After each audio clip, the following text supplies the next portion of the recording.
What's up, fantasy freaks? I wanted to get a video out showing my current draft before the Las Vegas games kick off. First, I'll go through the players that have been dropped. Curran was one of the most highly owned players going into the trials, but it looks like Salmon's got the lock spot for now. We were all expecting big minutes from Curran starting at lock. With him coming off the bench, it's just too risky to start with him. Hines is next on the chopping block. With the quad injury, there's just too much uncertainty with that much money to start. And with him having the Warriors first up, I don't think he'll go big. So potentially I can pick him up later. Especially with the buy as well, it makes sense to put his money to better use. I don't think Stewart's quite ready for NRL. And it looks like Rapana will get the starting fullback spot. So Stewart has to go. Schuster's still recovering from his injury and didn't go to Vegas, so he's an easy one to drop. It looks like Hands isn't going to get the spot.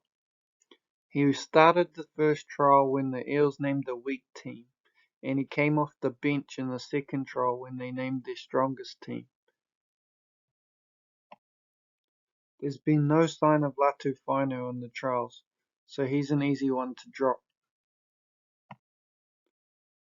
I need to see more minutes from Willison before I'm willing to pick him up. I think there are better options. At this stage Weeks is out of my squad. I'm hopeful that Strange gets the spot, and I can move Kotrick into Weeks' position on the emergencies and upgrade my centres.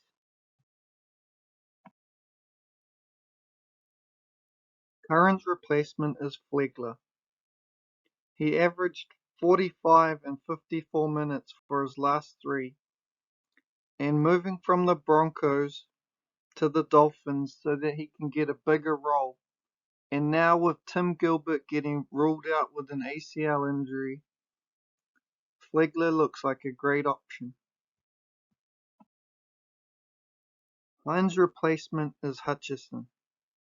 Averaging 56 at halfback in 2023, he has the potential to be great value. As mentioned earlier, I wanted to upgrade my centres, so KO Week's replacement is Seb Kris. He averaged 40 at centre in 2022, and with a BE of 29, he represents great value. Because he's out suspended until round 2, I'll use him to loop to get the best score out of my two other centre options. The money saved from Hines down to Hutchison enables me to upgrade Stewart to Rapana. If he gets the fullback spot, he averaged 50 in 2023, and a BE of 35 means there's great value.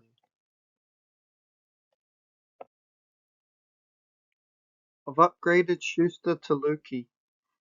With Leilua going in the preseason, and Lukey having a great 2023, averaging 67 for his last three at 67 minutes, he looks like a great prospect.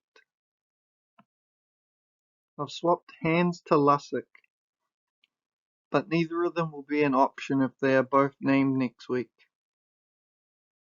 Lussick averaged 46 in 70 minutes for his last three, so with a BE of 33, he's great value, just like Hands.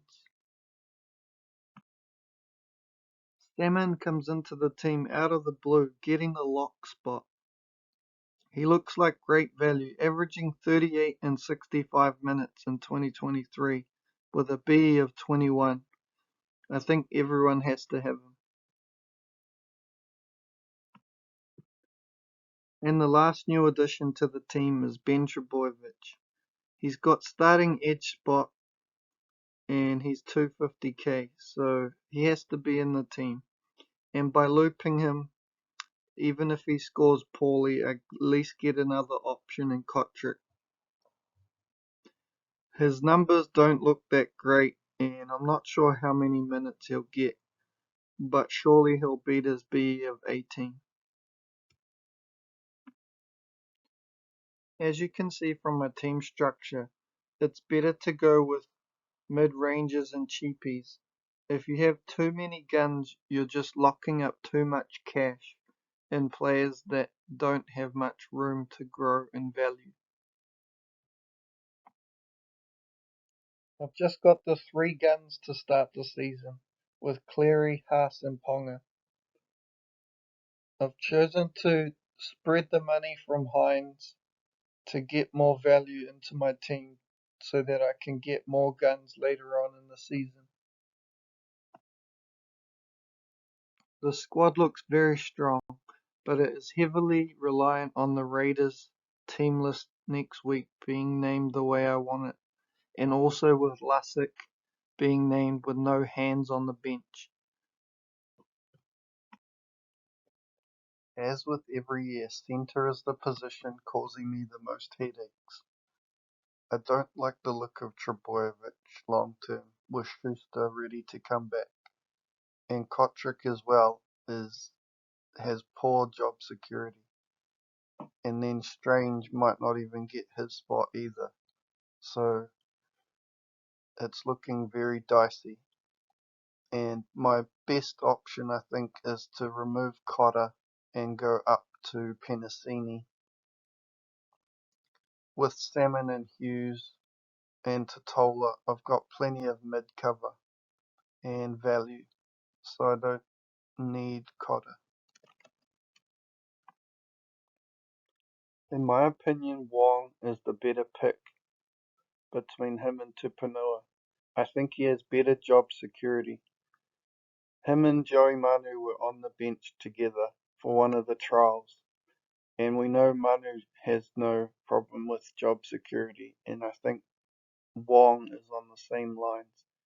And points wise, Wong scores way better than Tupanua. So even if he got less minutes, he's more likely to do better. Well, that's it for this video. I'll definitely be getting another one out after Team List next Tuesday, and you can see my final team. I've just created a league for NRL Fantasy Freaks if anyone wants to jump in that. And yeah, good luck everyone, and I'll see you in the next video.